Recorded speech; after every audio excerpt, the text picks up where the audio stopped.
Então, partindo daí, o que é que pode gerar, eh, antes de fazer essa pergunta, eu vou fazer outra.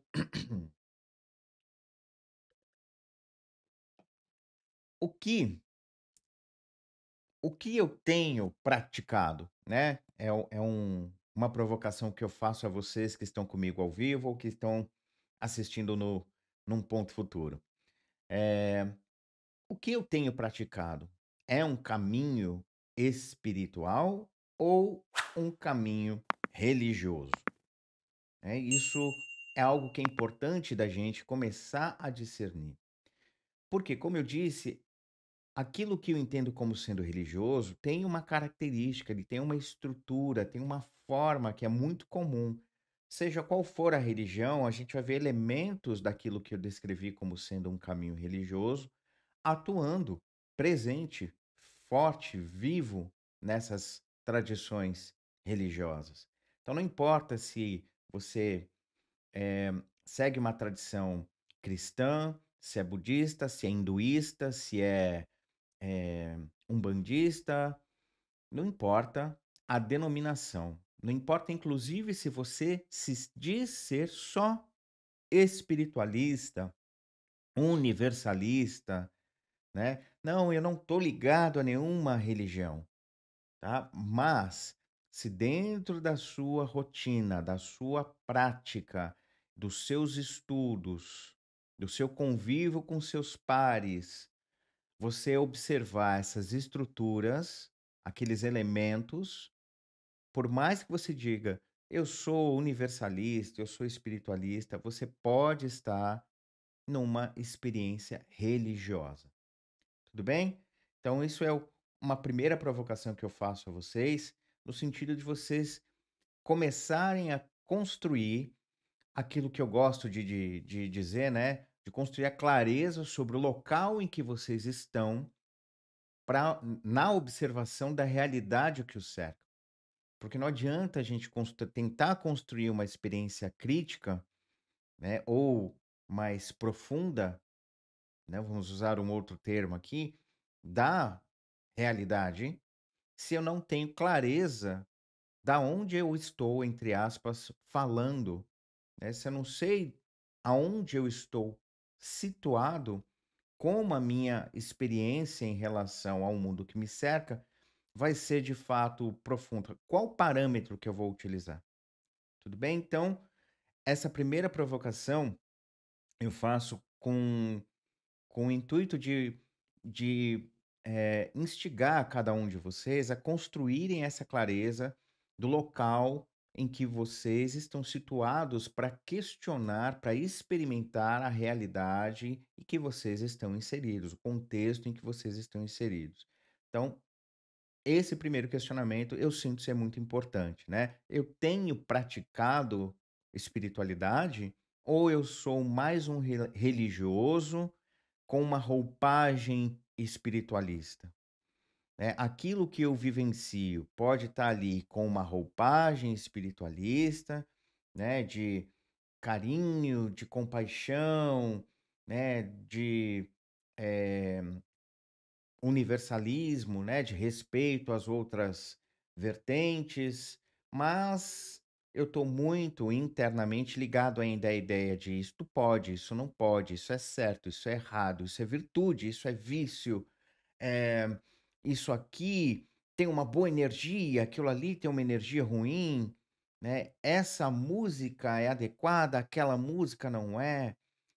Então, por mais que na forma o meu discurso possa ser eh, espiritualista, universalista, na prática eu posso estar simplesmente vivenciando um princípio religioso, tá? Estar tendo uma experiência religiosa e não uma experiência de fato espiritual.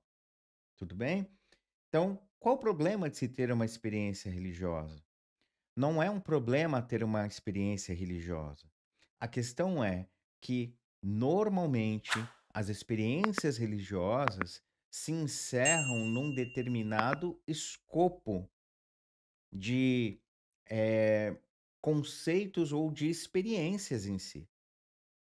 Então, a experiência religiosa, ela aponta para uma espécie de, eh, engessamento, de unidirecionamento daquilo que é a possibilidade da jornada ou daquilo que a gente chamaria de iluminação, que aliás, num caminho religioso, nem é visto como um processo de iluminação em si. Pode-se até usar essa linguagem, mas o sentido que se dá é de graça divina, de intervenção, de destino, né, de mérito.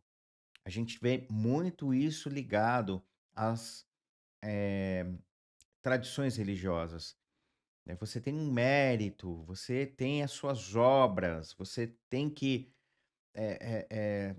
buscar a salvação através das obras, ou então você tem que ter a salvação através da fé. Você não pode questionar, você tem que ser, se entregar, né, se entrega a isso. Então, muitas vezes, mesmo que a roupagem externa tenha um jeitão espiritualista, universalista, a prática, o convívio com o grupo em que você, participa e tal, na prática pode ser um viés, né, uma experiência religiosa. Joinha? Fazendo sentido para vocês? Espero que sim. Então, como é que a gente, lida com isso, né? Um dos primeiros perigos que eu quero deixar aqui apontado a vocês é como é que a gente lida com isso? Muitas vezes, ao se deparar com a percepção de que a nossa postura não é de toda espiritual ou espiritualista, mas é em muito religiosa, a gente também começa a perceber que dentro disso que eu estou chamando de jornada espiritual, eu estou preso a um sistema hierárquico. Não necessariamente ou somente ao sistema hierárquico do grupo que eu de que eu pertenço. Muitas vezes eu estou preso a uma estruturação hierárquica, até mesmo nas relações com aquilo que eu tenho chamado de espiritual. Então você pode observar que em alguns grupos, dê os nomes que for, tá? A gente tem a figura de um mentor do plano espiritual, anjo da guarda, sei lá, o meu guia, né, o caboclo, o exu, quem com o nome que vocês quiserem dar ou que vocês já dão, tudo bem? Muitas vezes a gente tem uma sensação de hierarquia ocorrendo entre nós e esses elementos, o mentor, meu guia, o meu exu, o meu caboclo, tudo bem? Então, essa relação hierárquica é um dos primeiros perigos. Por quê? Porque ela, pouco a pouco, vai tolhindo a nossa capacidade de tomar iniciativa, de fazer escolhas, e vai reforçando em nós, sem que a gente perceba, um papel de subserviência e um papel, como eu disse anteriormente, que vai dar brechas para a ideia da meritocracia espiritual, né? Eu já não vou fazer algo porque esse algo faz sentido, mas eu vou fazer algo porque esse algo faz parte de uma estrutura, de uma engrenagem que em algum momento vai reverter a mim algum benefício dentro dessa estrutura que eu tenho chamado de espiritual, mas que na verdade, na essência, no dia, né, na hora do vamos ver, ela é religiosa. Tudo bem? Eh, então isso é importante da gente observar. Falar de forma bem simples e direta. Tu tá se relacionando com os seus mentores como se eles fossem superiores a você? Tu tá dependendo da ação de um suposto ser espiritual para aliviar a sua barra? para te trazer uma sensação de segurança ou de alívio psíquico ou emocional, então muito provavelmente você está tendo uma relação religiosa. Principalmente se isso, né, se esse tipo de atitude que eu questionei vocês, se isso for algo recorrente, se isso for um modo de operação, uma vez ou outra, tudo bem, beleza. Mas se a cada vez que seu calo aperta, você eclode numa experiência de dependência emocional, né, de subserviência ou de apelo à meritocracia, a sua experiência ela é religiosa, ela não é espiritual, né? E como eu disse, sem que a gente perceba, gradualmente a gente vai criando espaço para o desenvolvimento dessa ideia de destino, a ideia falaciosa do karma como sendo o próprio destino, tá? No sentido de estava fadado a acontecer, isso tinha que acontecer. Isso aqui eu estou pagando, ou então eu estou recebendo, ou é dívida ou é recompensa, ok? Então, quanto mais eu e vocês, sem que a gente perceba, cria uma relação de distanciamento por conta dessa visão hierárquica entre nós e a tal espiritualidade, né, o plano astral, a quem que você acha que popula esse ambiente astral, quanto mais distante, mais hierárquica for essa relação, mais espaço a gente está gerando para cairmos nessa ideia de mérito, de destino, de karma. Tinha que ser assim, né? Aconteceu o que tinha que acontecer. E isso só denota o quê? Né? A gente criando, daí, né? A gente está criando, né? Dessa experiência, a gente começa a criar também. Percebem as ramificações? Eu me distancio hierarquicamente daquilo que eu chamo de plano astral, do mundo espiritual, o nome que vocês quiserem dar, né? Vendo os amparadores, mentores, guias, o que for, como seres superiores, melhores, que têm um poder, tá? Principalmente isso, que têm um poder, ok? Na medida que eu crio isso, sem que eu perceba, eu ramifico a possibilidade de experiências em que eu começo a criar não só a subserviência, né, a obediência, mas também a ideia do destino, do karma, né? Tinha que ser assim. E na medida que eu crio essa ideia do tinha que ser assim, né, eu vou me esvaziando da minha própria potência. Aquele princípio de subserviência vai ficando cada vez mais forte, se ramifica para um outro grau, né, e de possibilidades e experiências. Então eu começo a ficar extremamente dependente. Dependente de quem? Porque normalmente as pessoas que estão numa jornada espiritual, tá? E se você puder e quiser, comenta aí quem está ao vivo ou quem está no ponto futuro, escreve um comentário também. Quem está ao vivo escreve aí no chat, quem está no gravado escreve aí um comentário sobre isso. Normalmente quem está numa jornada espiritual, ela não está se sentindo independente ou pronta, ela tem essa ideia de que alguém tem sempre mais saber, alguém tem sempre mais resolução para as questões. As pessoas, de maneira geral, quando buscam uma jornada, seja ela espiritual ou religiosa, elas buscam a partir de um momento ou de uma sensação de insegurança. Na maioria das vezes é assim. E essa sensação de insegurança, quando encontra uma jornada espiritual de fato, ela é trabalhada para transformar-se em sensação de empoderamento, de autorresponsabilidade, de autopercepção, de equivalência. Mas quando ela entra no ambiente mais religioso, tudo aquilo que há pouco eu disse a vocês, descrevendo a vocês, provavelmente acontece, tá? Então, meu questionamento é: você que está aí, você, você tem segurança? Você está se sentindo tranquilo?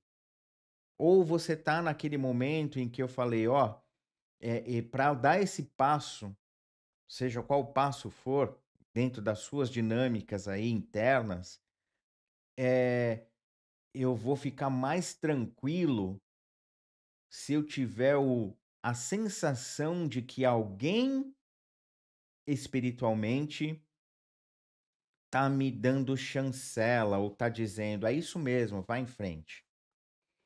Você tem tranquilidade de tomar as suas próprias escolhas, de fazer as suas próprias escolhas e assumir as responsabilidades, ou você fica assim: "Será? Eu vou ou não vou?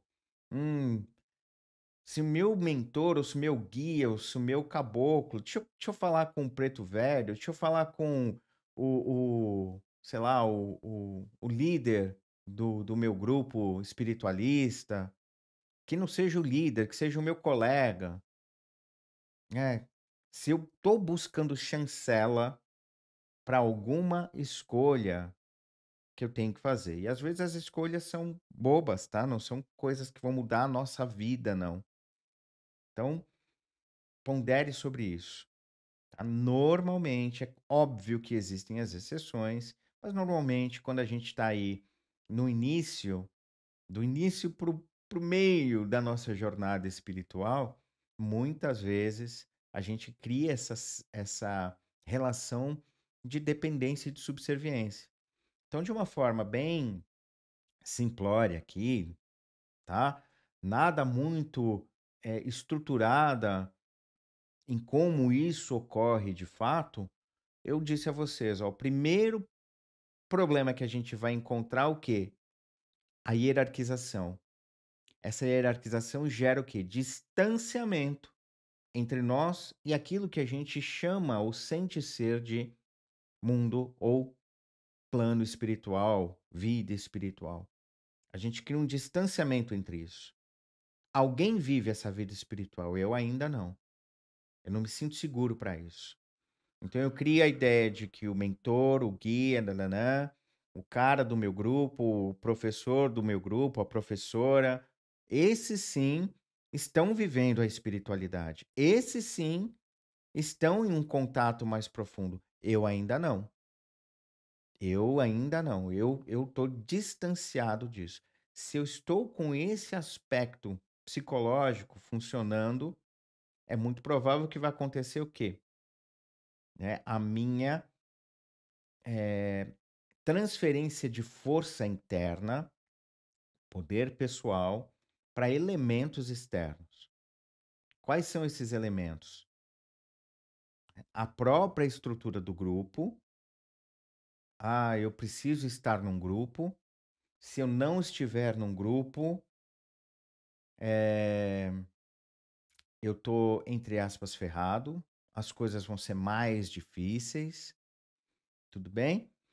Ou o grupo me traz a proteção espiritual, né? O grupo, de alguma forma, está ligado a energias superiores que vão trazer algum tipo de proteção ou benefício a mim. Em outra forma de transferência do poder pessoal é sobre a figura do líder ou de alguém que você tenha uma proximidade ou um afeto, e aí eu não estou falando de afeto no sentido amoroso, homem mulher, enfim, né, eu estou falando do afeto no sentido de você se sentir acolhido, né. É uma projeção muitas vezes que a gente faz, é uma projeção das nossas próprias carências, muitas vezes é isso.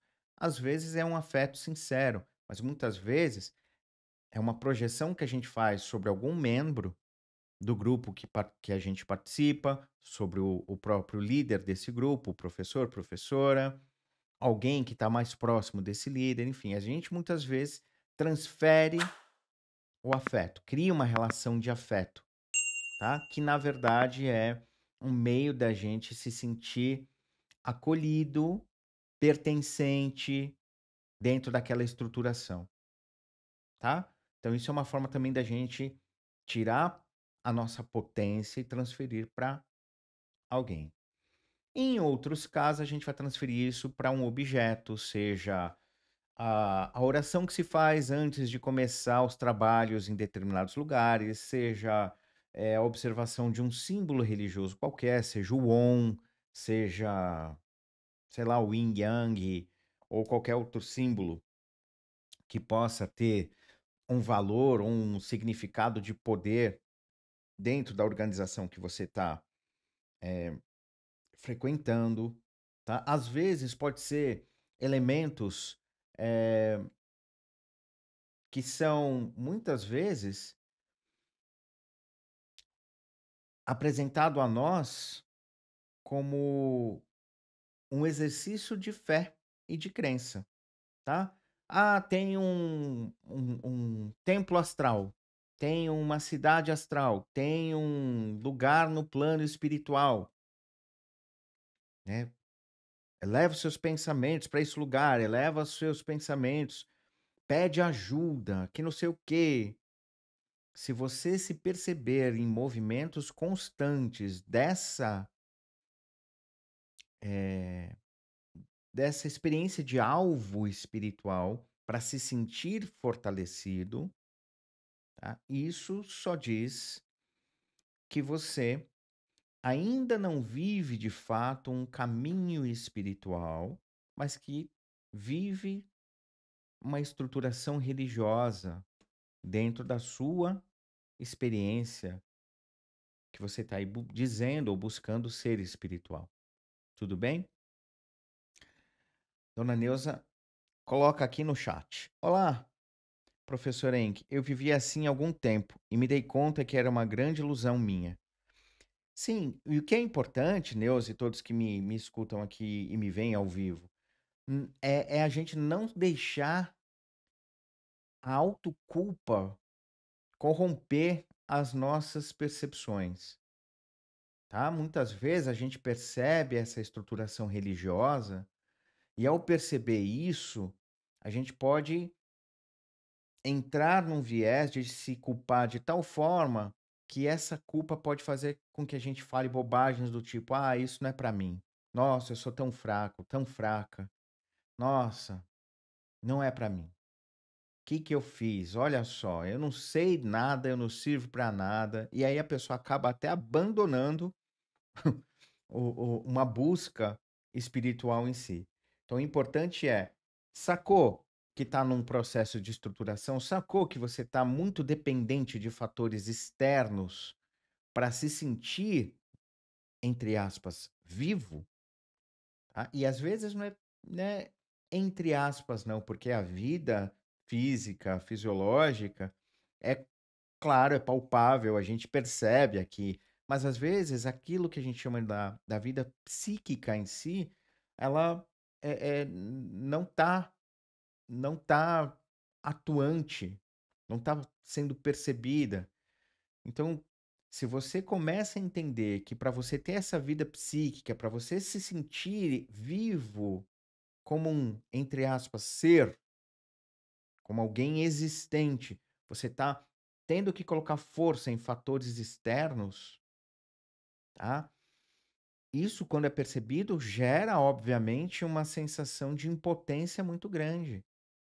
Fala, nossa, vocês entendem o que eu quero dizer? Não, não é algo para a gente ficar eh, desesperado ou, no termo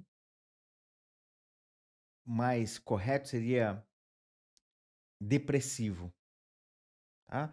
É algo simplesmente que denota o quê? A realidade concreta que a gente está inserido. Olha, então, o que que é natural? Se você depositou a sua potência, a sua força em elementos externos para se sentir existente, é natural que quando você percebe que isso está ocorrendo, você olhe a si mesmo e perceba: ei, eu estou vazio. Ei, estou desprovido da potência. Como é que eu faço então para construir essa potência de novo? Aí é passo de tartaruga, muitas vezes. É um passo para frente, às vezes 2 para trás, 2 passos para frente, 5 para trás. Às vezes você dá 5 para frente, você fala: "Nossa, tá bom demais, alguma coisa errada tem que acontecer. Não, não pode ser assim. Não, não dá. Eu tô numa toada muito boa, eu tô me sentindo forte, eu tô muito mais responsável dentro da maturidade que eu tô construindo". Aí o que que acontece? A gente engendra mecanismos para voltar a uma experiência que nos diz: "Você é incapaz, você é fraco".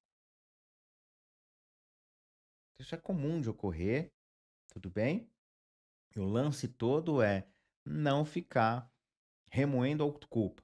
Na hora que a gente perceber que a gente está iludido, usando as palavras que a Neuza colocou aqui no chat, né? Na hora que eu perceber que eu estou iludido, o que eu tenho que fazer? Eu posso ficar triste, eu posso lamentar a minha estupidez momentânea, né? Ou a minha ignorância, para ser mais correto, né? E menos agressivo. Eu posso me lamentar pela minha ignorância, mas respira e segue adiante. Entende, ó? Segue adiante. Busca dar o passo adiante. Então, a percepção dessas pequenas ilusões, a percepção de que a gente está muito dependente de coisas externas para construir a nossa própria sensação de ser e de existir, vai levar a esse impulso para ir adiante. Quando esse impulso para ir adiante for experimentado por vocês, aí sim vocês podem dizer: isso é um caminho espiritual. Tudo bem? Fez sentido?